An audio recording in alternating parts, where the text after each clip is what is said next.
Hello guys, I am Nidhi Bagalwadi, your science teacher, Sankalp Learning Solutions.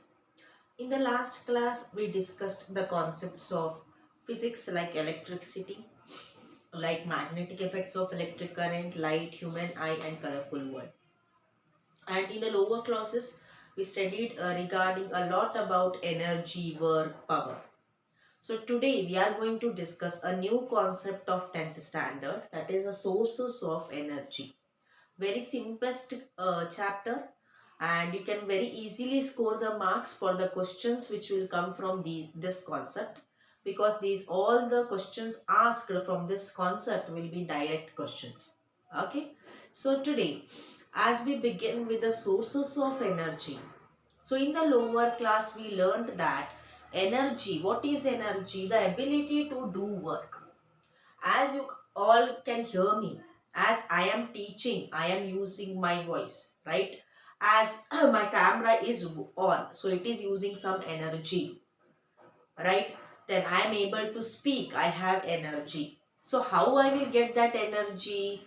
I will get the energy from the food what I ate. You will get the energy from the food which you eat, right? So for the human beings, and food is a source of energy. What is energy? Ability to do work. How I will get the energy? When I eat the food, I will get the energy so that I can do the work. If I don't eat the food, I can will not get the energy, right? So energy can be defined as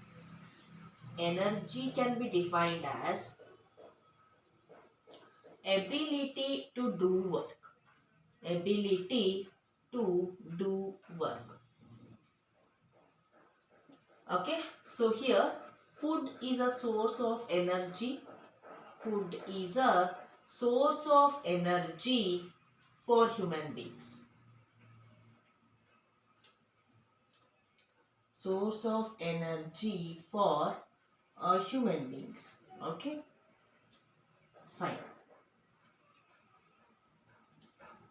Now, let us consider other examples. Like when you consider the what you can say, bicycle, riding the bicycle, the normal bicycle, don't go to the gear bicycles. Okay, so the normal bicycle, so how the bicycle will move? Actually the bicycles will move by the muscular energy which is provided or which is given by a man or a person who is sitting on the bicycle. Muscular energy, right? So that muscular energy, it creates mechanical energy in the bicycle, and then a bicycle will move. So here you can see that the energy will not be wasted anywhere. Energies will always be getting converted from one form of energy to another. That's why we have one law, that is law of conservation of energy. What it says? It says that energy can neither be created, it will not be produced. It is neither be created nor be destroyed. It is neither created nor be destroyed, but it will be converting into from one form of energy to another form. Let us take the vehicles. So for the vehicles to run, for example, for the motorcycles or the cars to run, so what we will add? We will put fuel like petrol and diesel, right? Petrol and diesel. So what this petrol and diesel will do? These petrol and diesel will burn inside the vehicle, and they release the heat energy inside the vehicle. They produce heat energy inside the vehicle, which makes the vehicle to move. Which makes the vehicle to move. So here the heat energy what is produced is given or is supplied to the motors, where it will be converted into mechanical energy. Then the vehicles will run. So here for the vehicles to run, which are the, what is the source of energy? Here we can say that for the vehicles we can say that fuels are the sources of energy. Fuels are the sources of energy. Fuels like petrol, diesel. So these are the sources of energy, right? So now let us take one more example, like electricity. So when you take the electricity as an example, from which source we will get the electricity? So you can recall the joke falls which is there in our state. So what is it is famous for? One is falls, it is very beautiful. But the other is, what is the purpose of the joke fall? That is the generation of electricity. So through the water, they are producing the electricity. And sometimes whenever you are traveling, you can see that the windmills will be there on the mountains, windmills. So using the wind, they are producing electricity. Okay. Then sometimes using the heat, they are producing electricity. So electricity has a various sources of energy. So it might be produced from the water, it might be produced from the tides ಅಲೆಗಳು ಸಮುದ್ರ ಅಲೆಗಳು ಅಂತ ಹೇಳ್ತೀವಿ, and it might be produced from the heat, it might be produced from the wind. So we can say that electricity has various sources of energy. Electricity has various sources of energy.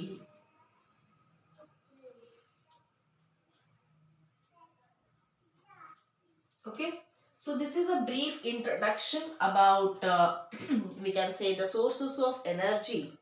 The main thing which we are going to learn in this lesson is the classification of sources of energy. Classification.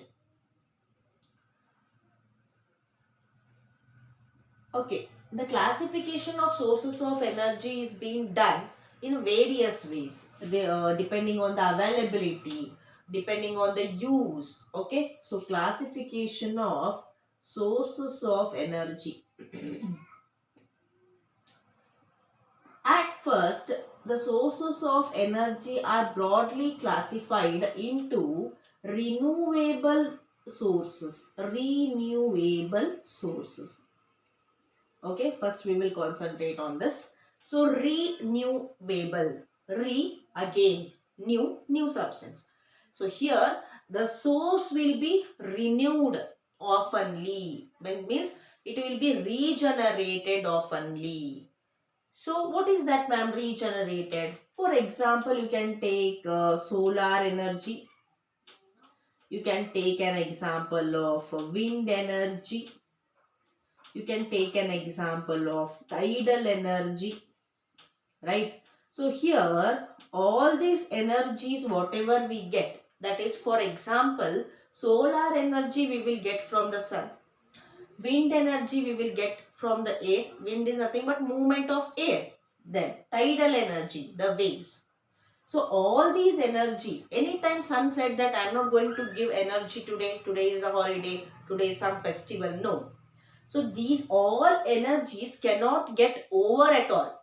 They will be producing always. They will not get over. So renewable sources of energy we can call as, we can simply define as, these will not get over at all. So we can say in a simple verse, non-exhaustible, will not get over at all. So these are called as renewable sources of energy.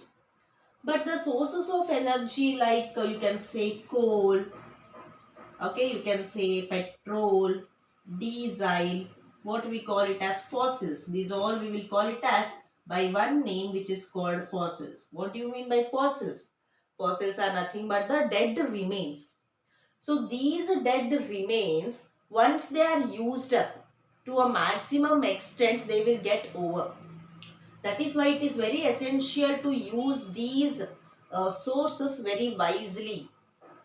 Okay. So these sources of energy are called non-renewable sources of energy. Non-renewable means cannot be generated again.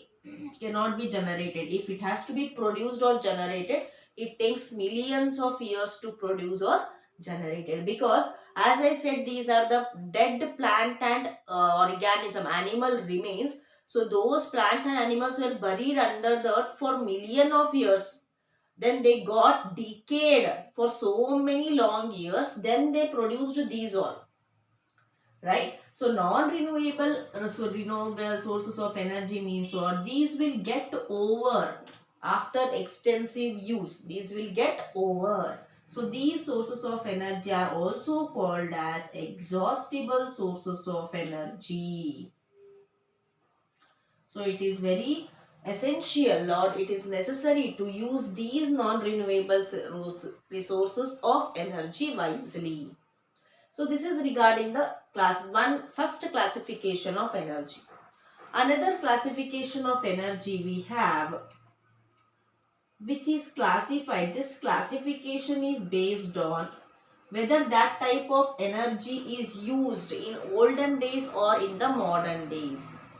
So based on that, we have one type of energy which is called conventional sources of energy. Conventional sources of energy. What is this conventional sources of energy? So this conventional sources of energy, what we say. So this conventional source of energy, it is used in the very historical times, in the olden days. Such sources of energy are called as conventional sources of energy. And one more source of energy which is called as non-conventional sources of energy. Non-conventional sources of energy. So this non-conventional sources, for example, we can take the solar cells. So these solar cells are generated now, like from the solar energy we are able to generate electricity, we are able to heat the water. So these all inventions are we are using now recently, not it is not from a historical or a olden days. So such sources of energy which are modern, which are we are using nowadays, are called as non conventional sources of energy. Okay, so here first classification is renewable and non-renewable sources of energy. The second classification is conventional and non-conventional sources of energy. Conventional, this is used by a man in a very olden or historical days. Non-conventional, this will be used or generated or discovered by a man, but we are using these recently nowadays. So such sources are called non-conventional sources of energy. Okay. Now, fine.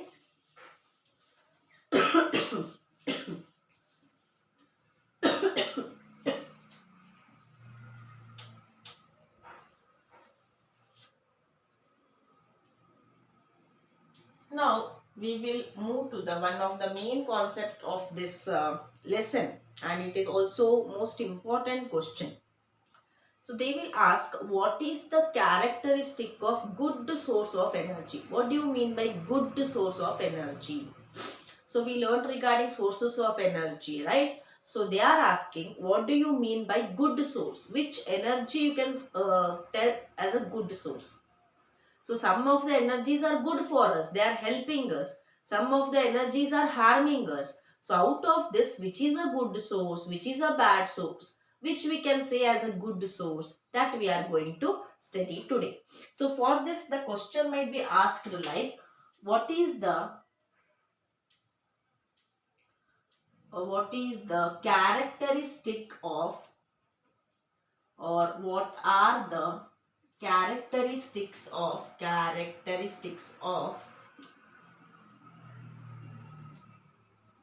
good sources of energy? What are the characteristics of good sources of energy? Okay, so the first point is, we can say that, for example, large amount of work has to be done in a minimum time using a lesser fuel or lesser energy. Then we can say that it is a good source. What it is means with less time, with less energy, we should be able to produce large amount of work. With less energy, we should be able to produce large amount of work. For this, we will consider the cooking as an example. Cooking. Fine. Cooking. Yeah. So this cooking, in the olden days, they used to cook using woods. They used to burn the dry woods Okay, then they used to cook. In a modern days, means nowadays we are using LPG or a cylinder, which will be the gas. Okay, so using the woods to cook around 1 month, that is 30 days, to cook around 30 days, we were in need of that time to cook 30 days for about 5 to 6 people. 4 to 5 we will consider 4 to 5 people for 30 days. If we want to cook using the woods, we need the wood which will fill the room. Means we can say that we need room full of woods. Room full of woods. Okay. Same way, if we want to use cylinder to cook the food. Okay. Same for 4 to 5 people. 4 to 5 people. Okay. So for 30 days, we need only one cylinder. We need only one cylinder. One cylinder comes up to around 2 months for 4 to 5 people. Sometimes around 3 months. But here for 1 month only we need room full of foods. And the time taken by this to cook the food will be more. Time taken to cook the food by the wood will be more than compared to time taken by the to cook the food by the gas is less. So here, which is beneficiary for us? Think over it. Which is beneficiary? The LPG is beneficiary. Why? Because using a less amount of energy, we are getting maximum health in a less time. We are getting maximum work done in a less time. So, the first one is large amount of work should be done with less energy from the unit mass of energy. So, the first point is if any source of energy has to be considered as a good source of energy, the first it should satisfy the point large amount of work should be done using less amount of energy. Using less amount of energy.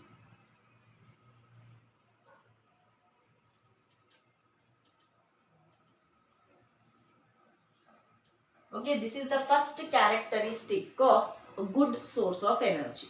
Next, we can come across the point, we should come across the point, whatever energy we are using, that should be easily accessible.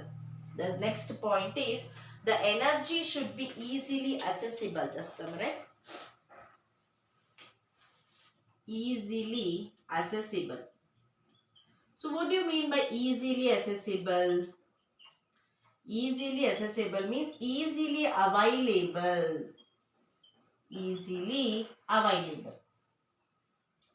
For example, in the ancient days, in the olden days, they used to use coal to run the train.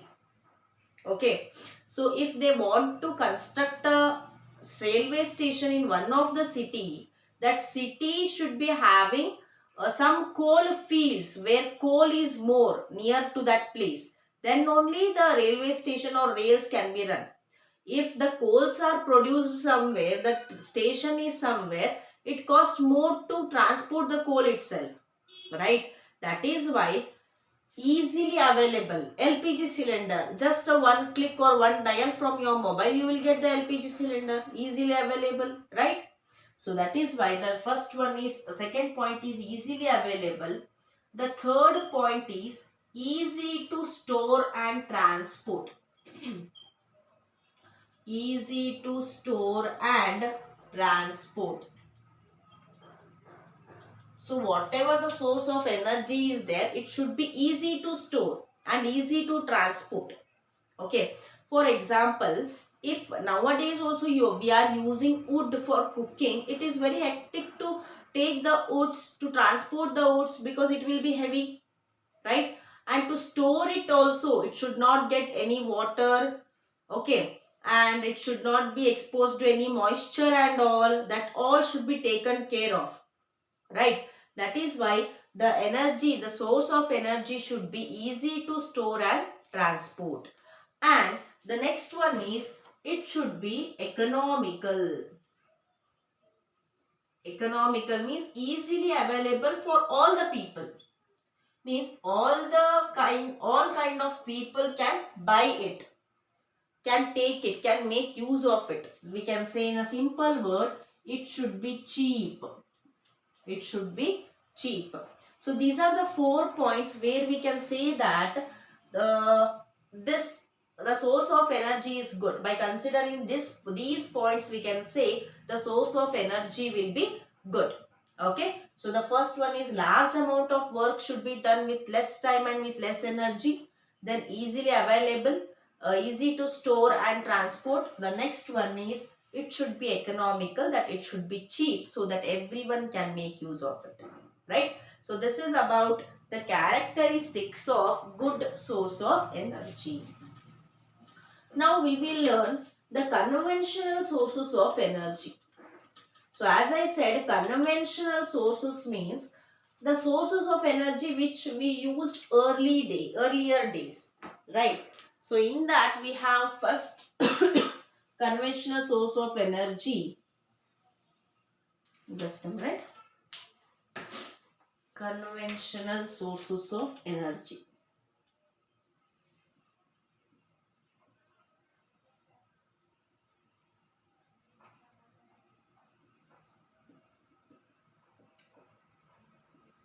Okay, so first one we have is thermal power plant. Here in this first one, it is thermal power plant. So what is thermal power plant? Wherever you get the term power, so here you should get to know that, we should understand that it is nothing but generation of electricity. The term is related to generation of electricity. Wherever you will get the term power, so power is nothing but electricity. So wherever the electricity is generated, that plant is called as power plant. And we know that thermal is related to heat. Thermal, the meaning of thermal is heat. So using the heat, we are going to generate the electricity. That is thermal power plant. So in this chapter, we should know certain concepts from all the chapters of physics usually. So in the magnetic effect of electric current, we learned regarding the generator, right? We learned regarding the generator. So what is generator actually?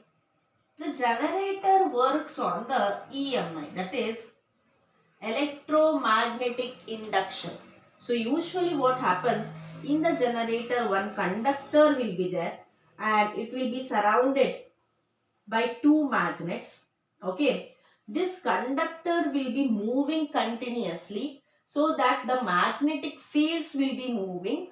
This change in magnetic field releases or produce electricity. So through the magnet, what is produced here? Electricity is produced here. So that is how generator works. It works on the principle of electromagnetic induction. So now we should think that I said the conductor, whatever is there inside the generator, should be moving, should be rotating inside the generator continuously. So what makes it to rotate? It is nothing but a turbine will be connected to it. Turbine. Okay, turbine is nothing but a fan like. A turbine with certain blades will be connected to it. So this turbine will be rotating, which makes the conductor inside the generator to rotate. Now the question arises, what makes this turbine to rotate? Yes, what makes this turbine to rotate? Let us discuss that. So here what happens, guys? uh, here a tank will be there, a large tank. Okay, so here a coals will be inserted, or the coals had been put in the tank, and the heat is provided for the coal. So when the heat is provided with the coal, what happens? The coal will get heated. The coal will get heated and coal starts to burn. So when coal starts to burn, coal will also release a hot vapors. Hot vapors, which are nothing but, it is a form of heat energy, right? So this heat energy which is released from the coal will be sent to the other vessel which is containing water. So above the coal, a vessel will be there which has water. So this hot vapors which has heat energy, is this heat energy will be supplied to the water. From that heat energy, the water starts to boil. So once the water starts to boil, we know that steam is formed or steam is generated, right? Steam is generated. So this steam, whatever it is generated, no, this steam will be supplied. This steam will be connected to the turbine. The steam, whatever produced through the water, will be connected through the turbine. How the steam is produced? By the heat energy. So whatever this hot steam is produced, that must be so much strong that it will help the turbine to rotate. When the turbine rotates, directly the conductor starts rotating. When the conductor starts rotating, the magnets which are present in the generator starts to produce electricity. So this is how generator works, using the form of heat energy. So here what is happening? With the help of heat energy. Heat is a basic here. It is the basic energy. It is a basic source of energy which is producing the electricity. So this is the principle involved behind the generation of electricity with the help of heat. Okay, this is called thermal power plant. So in this plant, or in this kind of energy, we have advantages as well as disadvantages. So what are the advantages of thermal energy? The first one is a lot amount of, or we can say large amount of electricity is generated. So here we can say large amount of electricity is generated in this process. Okay, so about 60% of electricity is produced by this process. Along with the advantages, this thermal energy has certain disadvantages also. Certain disadvantages, many disadvantages it has. As the coal is necessary for this process, and we know that if we use the coal extensively beyond the limit, coal will get over, because coal is a non-renewable resource. So coal is non-renewable. Fine. Then we can say that